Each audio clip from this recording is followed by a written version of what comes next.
everyone, and welcome once again to another exciting episode of Geeks Not Nerds, the podcast. I'm Captain Logan. And I'm Vince, Vince. today we're going to use our smooth talking voices, and we're going to be right up against the microphone just like this. Because we are introducing movies. I thought you were going to say because we're on drugs or something. I was going to say because we're on a jazz radio show. We're not on drugs or a jazz radio show. Today's question is from Wynton Marsalis. No, it's not. Today's question is from Mr. Kashif Don, who asks us to talk about the possibility of supervillains and superheroes crossing over into the other department. If you're I'm making it sound like they're working at Walmart. If you're a you want to go work at Lawn and Garden? Yeah, sure. I'm tired of working at HBA. That is a far cry from good versus evil, but we'll run with it. So it's a lot like evil versus evil, frankly. So, wow. Anyway. Oh man, this is a kid show. No, this is a kid-friendly show. No, today we're going to talk about whether or not it's okay and when it's okay for heroes to become villains, villains to become heroes, crossing and blurring those lines. And I'm thinking specifically of characters like Catwoman and like Venom and people like that, or people who have been in Thunderbolts. Yes, people who have been in Thunder, or even characters like Silver Surfer, who rarely, if ever, did anything for any really evil reasons, but he had to do bad things to for good ends. Those sorts of characters, because Silver Surfer. I kind of want to start there actually. The more I'm thinking about it, because I think that's a good point. Because Silver Surfer started as an antagonist for the Fantastic Four, and then became a mainstream superhero. Mm-hmm. And I think that was a great move with that character because he was going to be a one-trick pony. Frankly, Galactus is a one-trick pony, right? I mean, if he was just subservient to Galactus forever, he wouldn't be very interesting. So he had to go off on his own and become a superhero. I guess what we're really talking about is there's a difference. Like the Galactus story is not really about Galactus. Galactus is a force of nature in those Galactus stories because there's only been one Galactus story where we ever focus on the guy as a person. And actually, I think there's been more than that. But I think there's like an origin book and stuff like that. Exactly. I know I've got that, but I've never read it. So the one that I'm thinking of is the one where Galactus becomes a human being. And the thing is showing him around New York. But I think with the Silver Surfer, what makes him so interesting is that it's almost inevitable that he's going to become a good guy. Because what makes him a bad guy is this servitude that he has to fulfill. And what we're talking about is a difference in motivation. Like I've always felt that Venom has been a little forced. That I understand where they're coming from with Venom, and we can get to that in a minute. But with this guy, it feels pretty organic to me. Yeah, it feels like that was the plan from the very beginning to make Silver Surfer somebody who is, he was always supposed to be sympathetic, and of course that was one of the big Marvel things circa the '60s was that everybody had to be sympathetic, villains and heroes alike. Yeah, but the thing about Silver Surfer is that he's not sympathetic in the same way that say Magneto's sympathetic. Yeah. Where like you can kind of understand Magneto, but you can't entirely understand where he's coming from. You know what I mean? Where like he's definitely gone too far in one direction. So with Silver Surfer, it's not a philosophy. It's simply, I got my hands tied. What was I supposed to do? I didn't want my wife to die. I mean, it was like that. There's nothing malevolent about that.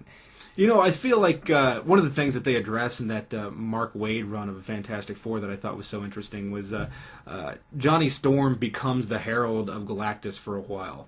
And the point is that he's out there trying to find worlds without intelligent life. Right. And it's just impossible. Like, it's so ridiculous that at some point he thinks he's finally found a world that has no intelligent life, and then something stabs him in the foot, and he finds this little race of insect people. And, oh, really? Wow. He's like, why did you guys have to be here? Some days you just can't get rid of a bomb. Indeed. But I think Silver Surfer tried that too. Yeah, I kind of feel like that's why he's sympathetic, is that there is an understanding that here's a guy that tried to save the planet. That at some point in his career, he gave up trying to find uninhabited planets and just settled for the fact that his planet was saved. Yeah.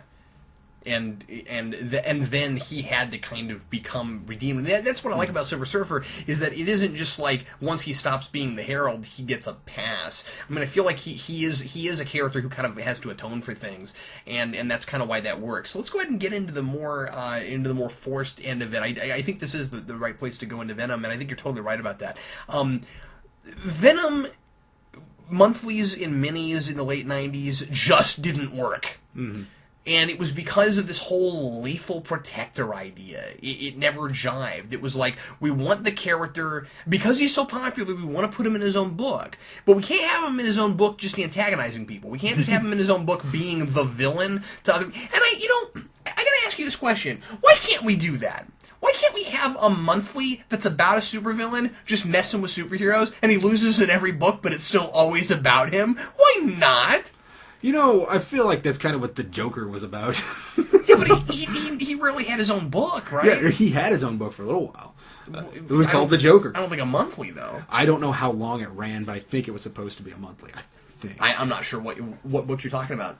But it was a DC book called The Joker, but I don't know how long it was. But that's what I'm saying. I don't know which one we're talking about. Yeah, yeah, I don't know. I mean, I know Harley Quinn had a monthly for a while, but again, they tried to blur the lines with her some too, right? I mean, usually if a villain gets a regular book, I mean, we can't talk about minis and maxis on this because that kind of thing happens. I mean, there was an Osborn mini, and I mean, these sorts of things happen where they just focus on that character. And a lot of times, I mean, they did one recently with Red Skull. A lot of times it's origin stuff, where they're kind of letting us know where they came from or something like that. Or even like the Carnage miniseries they're doing. They've been doing, like, they're called Carnage, but Carnage isn't the protagonist. It's about Spider-Man. It's about Spider-Man and Iron Man. Yeah. Whatever it happens to be. The problem with what they did with Venom is that they try to have their cake and eat it too. It was like, it's going to be a superhero book, but he's not going to be a superhero. Yeah. Well, that doesn't make any sense. And I felt like they had a really hard time deciding where Venom drew the line. And that's the problem with a superhero, right? Is that you can't really call him a superhero unless they actually draw a line somewhere. They can't just go around going, I don't kill innocent people, except for the occasional innocent person. And that's how I felt. That's how I felt with Venom, where it's like, yeah, okay, maybe he doesn't intentionally go out and just kill people who are supposedly, air quote, innocent. And maybe the idea is that it's kind of this interesting like denial, where he thinks that he's doing the right thing, but he doesn't realize that he's actually doing these terrible things to people. Mm-hmm. But the problem is, he's Venom. He's a giant, lumbering monster. Innocent people are going to die because he goes out to the grocery store to get some food, okay?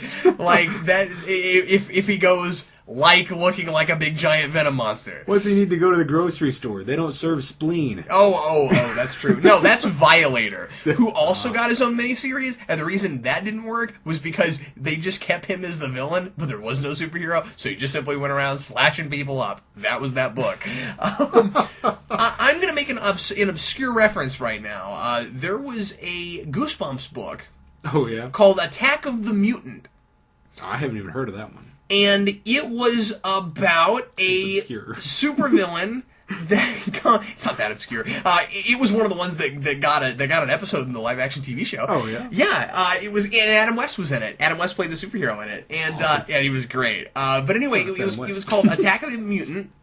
And it was about a supervillain that comes to life out of a comic book. But the thing was, the whatever the supervillain's name was, I can't remember now. He had his own monthly book. And he got beat every time, as far as I could tell. And I just thought it was interesting because in real life we don't seem to do that very much. I wonder why that is. I mean, maybe it's just because that would get stale after a while, and maybe also because that's not generally what we're used to in narrative. You know what I mean? With the protagonist always because maybe after a while he'd quit because he gets beat all the time. It's called The Quitter, and it's really dull. But, my thing with Venom is that I always felt like it was such a quick transition. It was like, we want this really popular character to be a superhero or somebody who does reasonably heroic things because we can't think of any better way to make a guy sympathetic. So they say now he's going to be a vigilante in the same vein as the Punisher. So much so that they even put him in a book with the Punisher. It was Venom, Punisher, Funeral Pyre. Yeah. And it was okay. I mean, nothing special. And basically it was the Punisher saying, you're too much of a loose cannon. And when the Punisher tells you you're a loose cannon... maybe it's time to stop making minis about him. I don't know, but you're sloppy. That's all I'm saying. Well, I was going to compare him to the Punisher because people will come back and say, "Well, no, you don't understand. He's an anti-hero, and we can make books about anti-heroes." But yeah, but they've got to have some sort of a set of rules still. Yeah, I think part of the thing that made them think that they could just make him an anti-hero as opposed to just a villain is that his big motivation in the comic books. Initially was revenge, and it wasn't about let's kill everybody in the world or let's take over a bunch of things or let's just steal stuff or some huge motive that was evil in nature. It was Eddie Brock perceived Peter Parker as a threat, and so did the symbiote. So they wanted to go down and just take revenge. So they think that's a good, I don't really feel like a person who has done evil things in the sake of revenge could switch over and be a hero. If you were to, for example, let's say Mr. Freeze. Maybe eventually. If we were to take Mr. Freeze's, maybe eventually, but there's a huge period of time that would have to pass. Yeah, absolutely. And they'd have to be working through it that whole time. And there would have to be some major incident that made them change their mind. I mean, that's the dictionary definition of moment of change, right? Where something clicks in their head, but you don't have that with Venom. That's the thing. And it's more complicated with Venom because it's Eddie Brock and the symbiote. I mean, you've got two minds together in a symbiotic relationship that call themselves we because they are. I mean they are two entities occupying. I mean, they think together, but the Venom symbiote, importantly, is different with each host that it gets. You know what I mean? So it's not just. I mean, the symbiote is not pure evil. It's like. Testosterone incarnate, but yeah, I mean, it has a tendency to be okay with hurting people to get what it wants, but it's not just pure evil. I think it just makes you super aggressive. Maybe it's almost a comment on man on how we're so violent in nature or something. Yeah, maybe so. We obviously have thought this through. What I was going to say about Mr. Freeze is provided you ignore the recent stuff that's come out about Mr. Freeze. Sure. But there's a guy who is trying to... he's doing bad things to save a person that he cares a lot about. So in some ways it's even similar to the Silver Surfer. And it's redeemable in a certain way. Like, for example, if Nora Freeze were to just have died...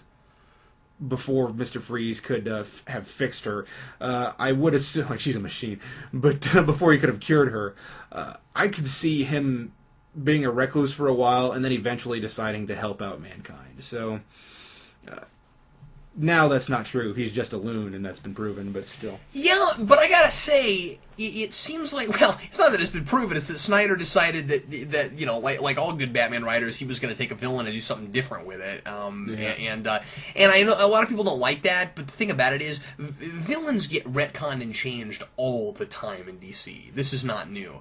I mean, it's not like... It's not like anybody minded when somebody went in and gave Mr. Freeze motivation. you know what I'm saying? I mean, that was contrary to the 20 years before that continuity. I mean, could anybody even tell you what Mr. Freeze's backstory was before that? Here's the difference.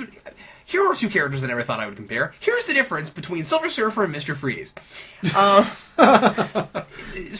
They're both shiny? Oh, no, they're the same. They both have similar motivations in that they either want to save their wife or prevent something from happening to said wife. The thing is, well, not as opposed to the other wives. The thing, yeah, right. The polygamous Mr. Freeze. The polygamous Freeze. The polygamous surfer. The polygamous surfer.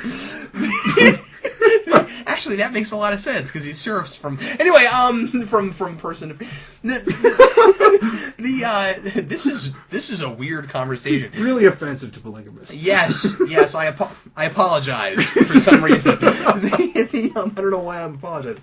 The big difference between them though is that while they have somewhat similar motivations, Mr. Freeze's seems more like Old Hat very quickly. I mean, I always felt like Heart of Ice was an episode about Mr. Freeze, not like we were like his motivation past Heart of Ice. You know what I'm talking about? The first episode of animated series with Mr. Freeze that invented the whole idea of Nora Freeze. This came from animated series and then went over to the comics. I always liked it. I mean, it's a great episode. It's a great idea, and it makes the character sympathetic, but. Let's compare this to another character that a lot of people gave a movie a lot of praise for making sympathetic. Dr. Octopus in Spider-Man 2. Okay, he was sympathetic because of what he wanted to do, but if he had stayed alive and all he wanted to do every time he showed up was just constantly try to make an energy machine, that would drive people crazy. Yeah. If that's all he ever wanted to do, right? My problem with Mr. Freeze the last 20 years is that he has no other motivation. Yeah. It's just simply, and it's always a contrived kind of thing. I gotta save my wife, and I need revenge on people for kind of getting in my way of doing that. I think he was sort of a loon anyway. You see what I'm saying? This is not maybe a very popular opinion. I was okay with what Snyder did with it. I'm okay with it too. Because the obsession... The way that Snyder made it... Now, a lot of people complained that they made it too much like a lot of the other Batman villains, and that's a fair criticism. Yeah. But I buy the obsession more that way. I kind of do. Or, not so much because, I mean, I could buy that he would be obsessed with trying to cure his wife, but not doing all the crazy things he does and constantly revenge talk. That was, you know what I mean? That was my problem. So it's just... It was a great place to start Mr. Freeze, but you had to go other places with it, and I felt like it was kind of stuck in a bubble. Yeah. Or a snow globe. Maybe stuck in a snow globe. My friend Terrell pointed that's really funny. My friend Terrell pointed out to me a huge flaw in the Mr. Freeze storyline, which was, and not the thing that Snyder did, but he said, why wouldn't Mr. Freeze just sell his patent for the cryostasis machine to fund his research? Yeah, sure. So, like, it makes sense. Here's this crazy dude who's never done this over there. It's never occurred to him.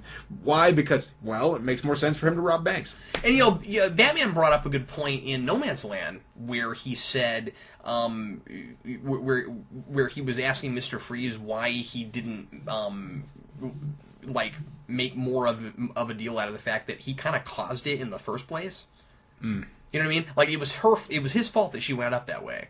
In at least at that time in continuity, but there have been different ways that it's been done. So in some places she has a disease, and then he freezes her, and I guess in that place he froze her on accident and was trying to figure out how to unfreeze her and keep her alive. There's all kinds of different ways that they did it. So anyway, but because Mr. Freeze has never really been made into a superhero, this has nothing to do with what we're talking about.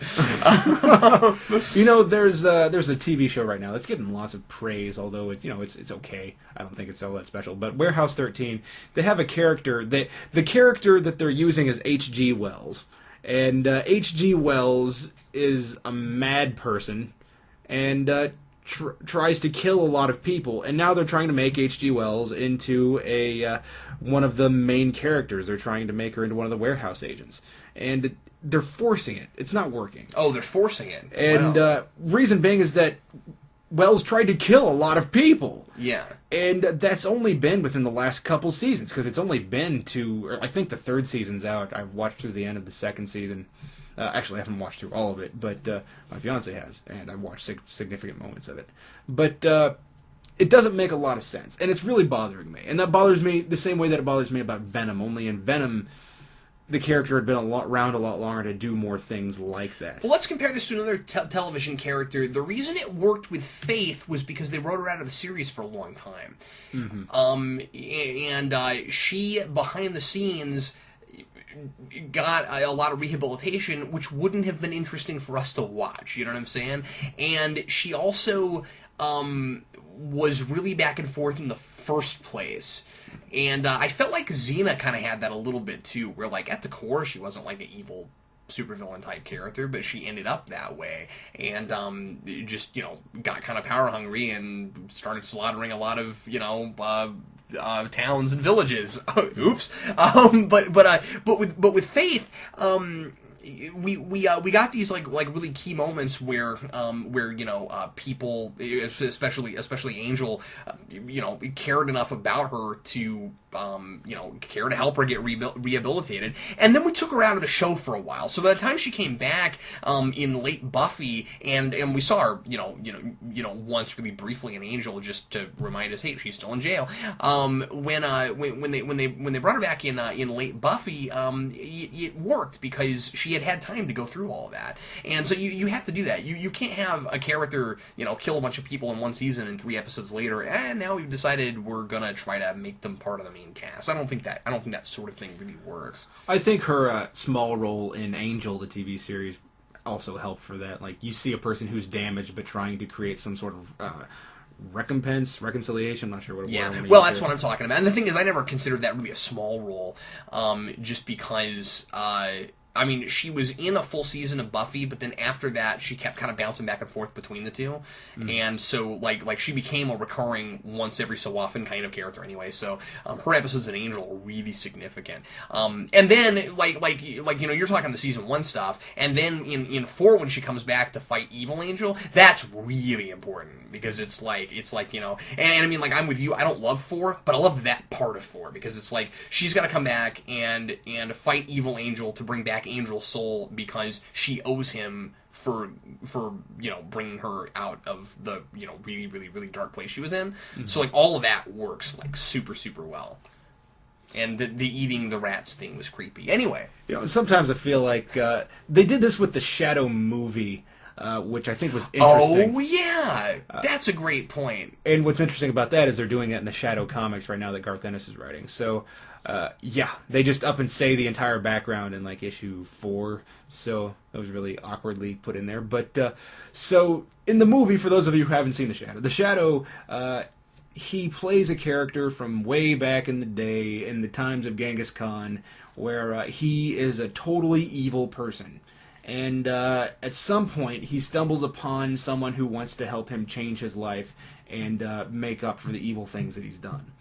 So in the comic book, in the current running series, it actually seems to make a little more sense. But in the movie, I still feel like it made adequate sense. Yeah. So I feel like... I thought it was really interesting background. Yeah. I bought it. It helped, of course, that it was background and that it was like a long, long time ago. Yeah, so we haven't sat around and watched a guy do evil things and then are expected to sympathize with him. We see a guy, we start to sympathize with him, and then we find out that he's done bad things in the past. Sure. I mean, how many people have gotten into relationships and been like, well, this person has done some awful stuff in the past, but he's good with me, or she's good with me. That's what makes them interesting, but it makes them dangerous, because they could potentially revert. Yeah, because they had it in them at one point. Yeah. And that's what makes it a little bit scary sometimes. I mean, I think that is a classic thing to do with characters, because we can relate to it, everybody is flawed in some way. Like we always say, you don't want to just make your character flawed. This person has this flaw, and they're interesting because they're bad in this way. By giving them a past where they did some bad stuff that they're atoning for, the reason that can be really interesting is because they made it to a place, they learned something, and now they're trying to hold on to that. They're trying to see if they can continue in that path, and then it's like 6 months sober, Yeah, it's just like that. And then what you do is you put obstacles in their way that encourage them to want to go back to that.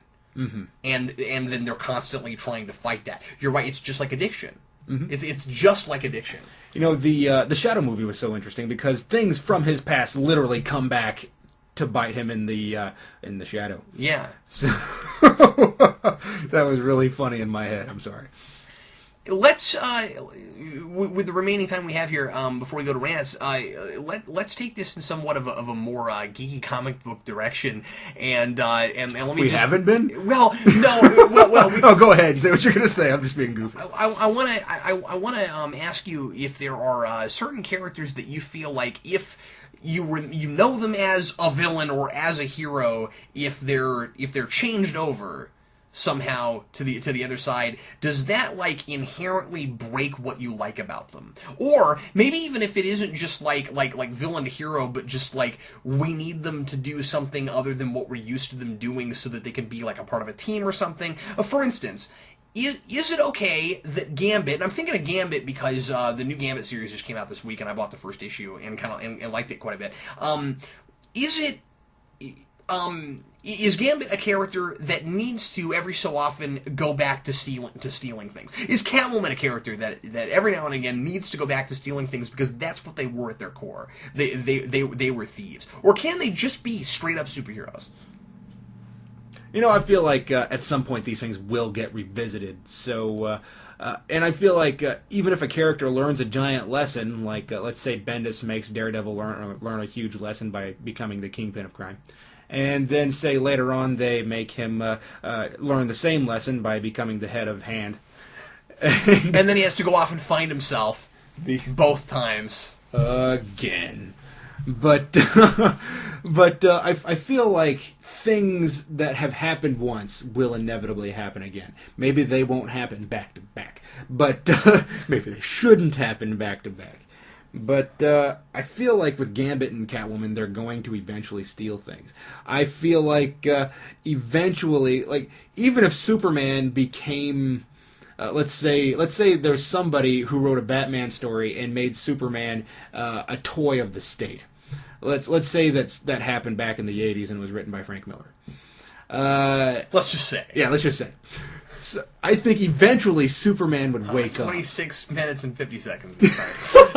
Sorry. Like I think eventually, like if we were to continue with that Superman that Miller established, and that's just how he is from now on. Yeah, I feel like luckily eventually that was a story set in the future. Yeah, I feel like that story would eventually end up with the Superman would eventually end up with Superman deciding, I cannot abide this decision that you are making, and I cannot allow you to like that's what Captain America did even around Civil War. He said, I cannot do this. So eventually patriotism becomes something, and Superman becomes the ultimate patriot, Captain America, and eventually patriotism will be questioned by society, so therefore they will be they will be reverted back to a different state. So there's going to be a constant flux over the years. With a Superman or a Captain America story, usually patriotism is going to have to win out just because they're the heroes of the story and that's what they're about. I mean, are you saying that because that's like humanly their core, that like they have to be that because that's what they always were, like that's what they know, and like they try to fight it but they end up always going back to that no matter who we're talking about? Or are you saying that because these are iconic characters that we want for that to be at their core? Like are you making a statement about people, or are you making a statement about comic books? I'm making a statement about what people would expect out of comic books and how that's going to influence them. Sure. And I think the way that reflects into Note, I knew the answer to that question. I think the way, well, that's what a podcast is about. Right, exactly, yeah. This is largely preaching to the choir. But, yes. So, and suddenly everybody just went, what? But we have to sing songs? But where was I going? Oh yeah. So how this patriotism thing links back into stealing stuff for Catwoman and Gambit is that stealing isn't just a pastime for a person like Gambit specifically. Yeah. It's a way of attaining sustenance. It's a lifestyle. It's this is what I do for a living.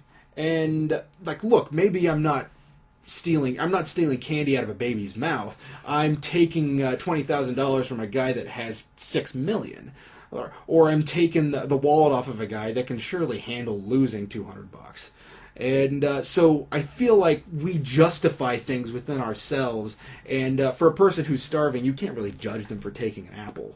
So much like you would see in Batman Begins.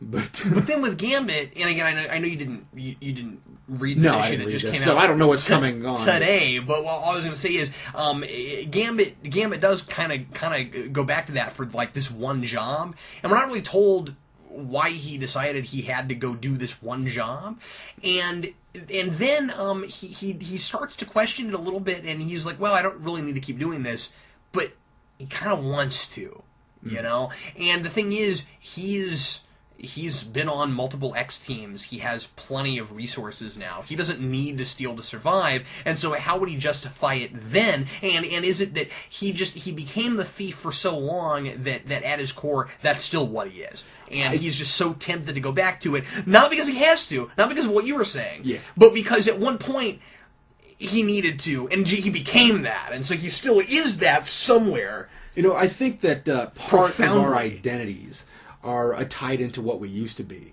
Part of what, or of how we enjoy things now are tied into how we used to enjoy things. So the people that you used to know are still going to hold a place in your heart, even if they've really betrayed you. So eventually you're going to find yourself going, man, I remember Becky. I really wish I could go back and have good times with Becky, but man, she's a horrible person now. That is so interesting when you go back, to a couple years ago now. Oh, I guess not quite a couple years ago now, and you look at Gotham City Sirens and what happened with Harley Quinn and the Joker. It's so interesting because that's exactly what you're talking about.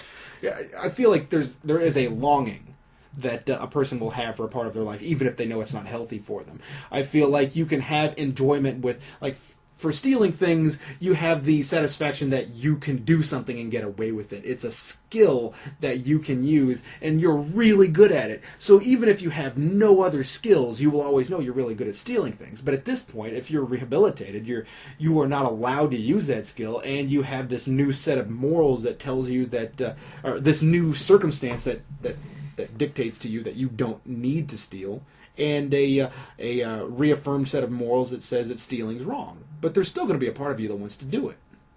Well, and plus you're at your most comfortable when you're doing that, because that's what, I mean, that's what, you know, that's how you see yourself. Even if you don't want to think that that's how you see yourself, maybe the idea is that that's how you see yourself. So you're at your most confident. And everybody, and we all, I think in some ways, human beings, this has become really metaphysical. I think all of us, almost more than anything, want confidence over everything else. Mm-hmm. And I think that, and that's something that people don't really talk about. But I think that because maybe that's obvious, maybe that's inherent in other things. You know what I mean? Where it's like you know people want wealth, they want fame, they want to be they want security. But people also care about how they feel at any given moment, and it's what makes you confident that you want to always do.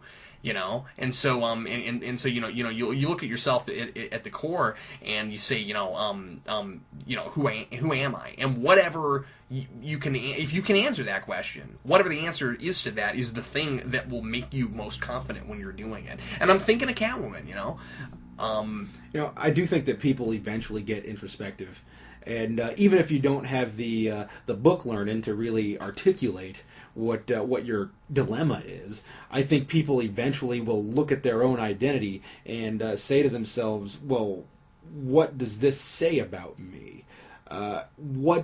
If I'm not the guy, if I'm not the school bully, what am I?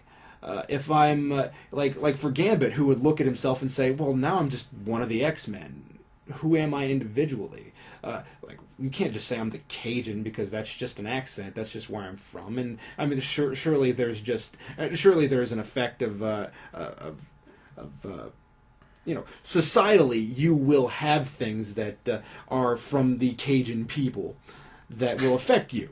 like that's a race. Yeah, like there's this tribe of Cajuns. Yeah. But regionally, chili all the time. But regionally, I'm like, if you meet a Cajun chili, gumbo. Yeah. Why did I say chili? Because you're Southern. That sounds really good right now. It does. I would totally go for a bowl of chili. I almost made some chili the other day.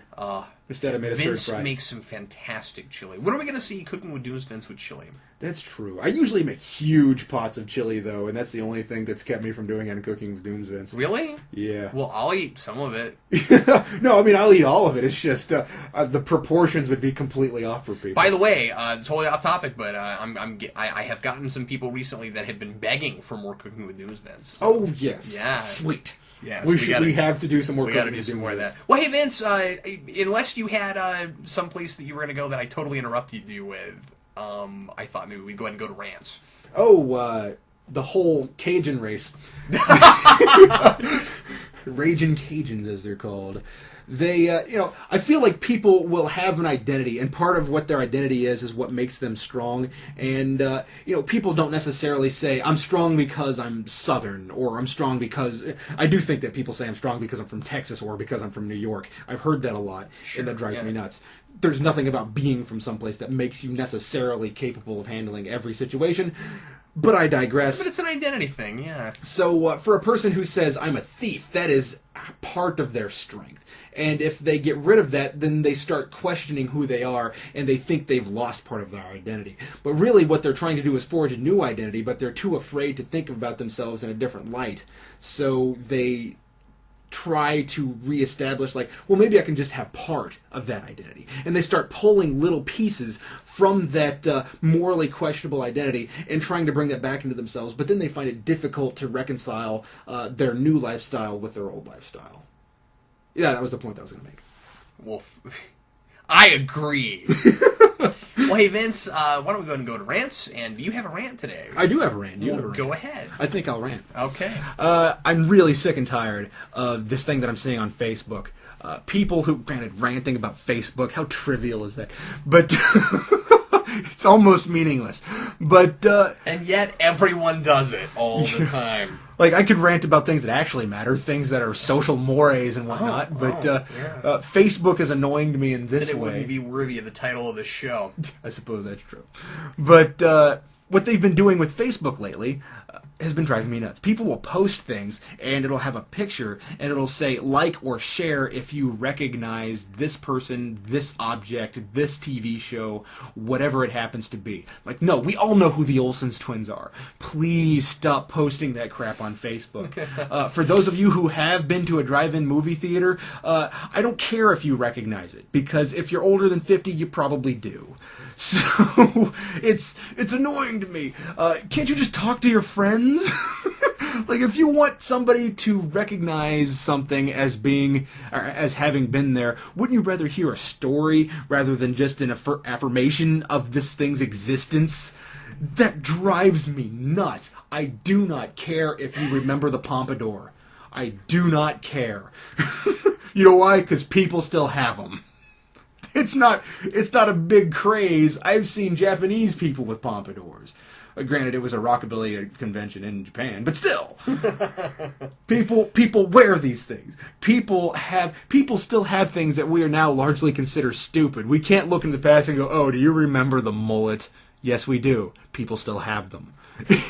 It's a problem for me because every time I see that, I get just a little bit of a burning fire inside of me. I'm like, oh, I want to say something to you, friend, on Facebook, but you're really a very nice person, or I don't know you that well, and you actually wanted me to be your Facebook friend, so I don't feel like I can call you out on something. Well, you get to where anything like more than 10 years old can be called vintage, and that's preposterous. Yes. I bought some vintage trading cards from Batman Forever. That's stupid. Yeah, you have ranted about it. Yeah, I believe I have. That's a good point. But no, but fair enough. But that's stupid. It's not vintage. I saw somebody call something vintage that came out last year. It was ridiculous. I was like, that's not vintage. Maybe they just don't know what it is. I think it was a Remego figure. That came out last year. That's not vintage. Anyway, I'm going to calm down in my little corner of rage over here. What are you going to rant about today, Cam? Well, this might be more of a joke than a rant. I'm not sure, but I don't like the fact that I see neat things on the internet that I can't buy. I don't think it's fair. There's all these great custom figures. What is the point if I can't purchase it. And it's more annoying when they're really cool things that I know could never be made. Yeah. Especially if it's like a cool crossover thing or whatever, or you just go, boy, if only McFarlane was making this, then it could be made. Because McFarlane, when he was doing all of his Spawn figures, he'd make all kinds of stuff that never showed up in a comic book. He'd go, Pirate Spawn? Yep, we're making that. We're not going to have Pirate Spawn in the comic because that would be stupid. But action figures? Nothing stupid in an action figure. If it looks cool, it doesn't matter what the premise is. That's the beauty of an action figure. Not a narrative medium. Doesn't have to make any sense narratively. I don't care what Pirate Spawn's backstory is, or if he's a sympathetic character, or if he achieves a moment of change. He looks awesome. That's great. Vince sent me recently... By the way, I thought the Pirate Spawn figure was a little lame. Yeah, so did I. Vince recently sent me a picture of the most glorious thing I've ever beheld. It was pretty amazing. And it wouldn't be great if I said something other than what you thought I was going to say. No. Vince sends me a lot of pictures. No, it was a fan made, but it looks beautiful. Yeah, it looks like it's made for, like, it's factory made is what it looks like. It's a Venom Galactus. It's Galactus if Venom took over Galactus. And clearly, the main body is the big talking Galactus figure I have. I'm pretty sure it's that Galactus. I think you're right. I could be wrong. And also, I think the tongue they used for the Venom is from that Venom figure I have. Or if it's not, it looks really close. Have you seen my tall, like, 12-inch Venom? It looks like that tongue. Does it have the wire inside? You can move it around? I don't know. Okay. I don't think so. Well, anyway. Well, whatever. But yeah, that Galactus is so cool. And I'm never going to be able to get one, because it's not like Marvel goes, you know what? We never had that in a comic book. It's going to cost $60 on the shelf, but we're going to put it out anyway. No, like that kind of thing. Totally do that. Kind of thing never happens. I think it's sad that these amazing people who make these custom figures can't like send their custom jobs off to some of these companies and just get them to make it, because it's not like Venom and Galactus aren't owned by the same company, you know what I mean? Like, that's not a goofy crossover thing, you know? That's not like if you had Venom take over, like, you know... Dr. Well, yeah, it's actually exactly like that. I was going to say Jojo. I was thinking Mr. Freeze, but then I was like, Wait. Dr. Freeze. Yeah. Well, he was a doctor. He was a doctor. I don't know why we call him Mr. It's degrading. Oh, yeah, you're right. It is degrading. Well, there is another problem we have with Mr. Freeze. Anyway, that's my whole rant. It's a stupid rant, but it's just the way I feel. You should totally check out my Pinterest and look at the ridiculously huge list of customs I have in my custom list. See, they depress me. Like, I like looking at them until I go, oh yeah, and I can't ever have that. And then I look at regular action figures, and I'm like, none of these are nearly as cool as half the stuff I just saw. Yeah. Not that there aren't amazing actual factory figures being made. I'm not saying that. I mean, like, I think we live in a time where because figures have become more of like a sculpture art form, they just get cooler and cooler. Mm-hmm. Except for the little ones that are actually meant to be played with, because I think that when the economy kind of tanked, they started trying to save money by not using as much plastic, so we got into so much of this like 3.5, 4-inch stuff. Yeah. And the problem with those is that they're fine. It's hard to detail them because they're so small. Mm-hmm. So, you know, can I address custom figures real quick? Yeah, sure. It bothers me. They're not in the room, but sure. Custom figures. You're too short to be real people. Quit claiming to be real people. We're not in the government. Why are you filibustering?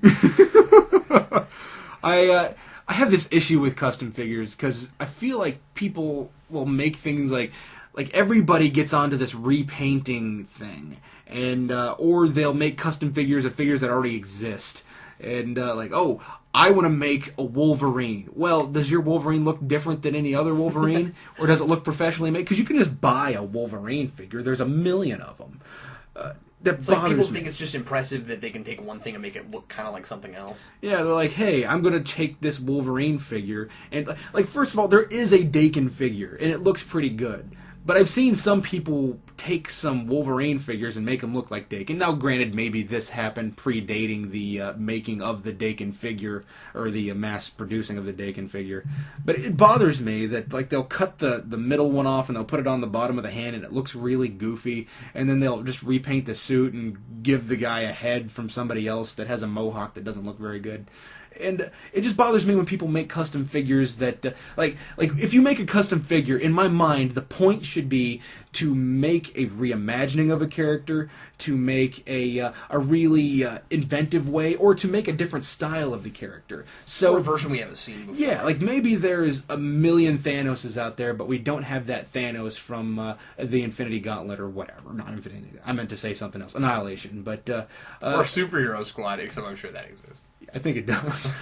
But, I feel like it's worthwhile to make custom figures that are different in some way. And I like fun, silly ones, like what if Thanos was a hippie?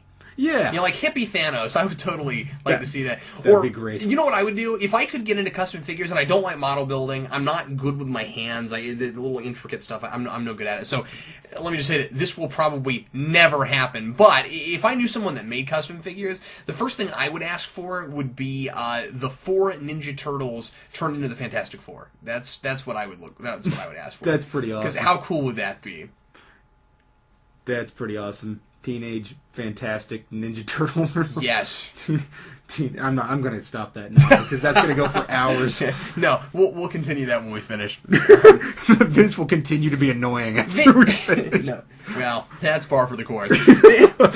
Vince, did you just do a sub rant to my rant? I think I did. Was it rant sub rant? Yes, it piggybacked on your rant. Wow, it's amazing. We just blew your mind. You can't stop the signal, Mal. Well, anyway, thanks everybody for listening to Geeks Not Nerds, the podcast. And Vince, it's so fun to be back doing regular podcasts again. It's been a while since we've done these. We're still gonna do more commentaries, but we're gonna try to bring the podcast back weekly again. We were doing it twice a month for a while, and I miss it. Because, see, if Vince and I aren't podcasting, we actually don't talk to each other. We're just we're completely silent when we're not podcasting, when we're in the same room together. Hey, Cap. That's not my name, Vince. Oh, that's right. We're not shooting videos. Well, can you hit a record button so that we can pretend to be friends, and then... Well, it gets weird when you have a conversation that's totally podcast-worthy, that lasts maybe an hour, and then it makes me cry, so, and then I'm just like, why didn't we turn it on? And then Vince is like, that's why every time you come over, I just hit the record button, and then... It's because we're talking on the phone, and the audio quality wouldn't be quite as good. We've had those, and then we just go, God, this sucks. Yes. I think we've probably had our best podcast when we weren't podcasting. Yeah, what's funny is that our podcast, while we're not podcasting, usually involves Vince getting really profane. Yeah, I would just bleep those parts out, and they'd get really funny because it'd be like, welcome to Geeks Not Nerds, the Jerry Springer podcast. Don't even tell me I didn't have that baby. On that note, hey, thanks again, everybody, for listening to Geeks Not Nerds, the podcast. We'll see you again probably next week with another podcast, and I'm Captain Logan. And I'm Vince.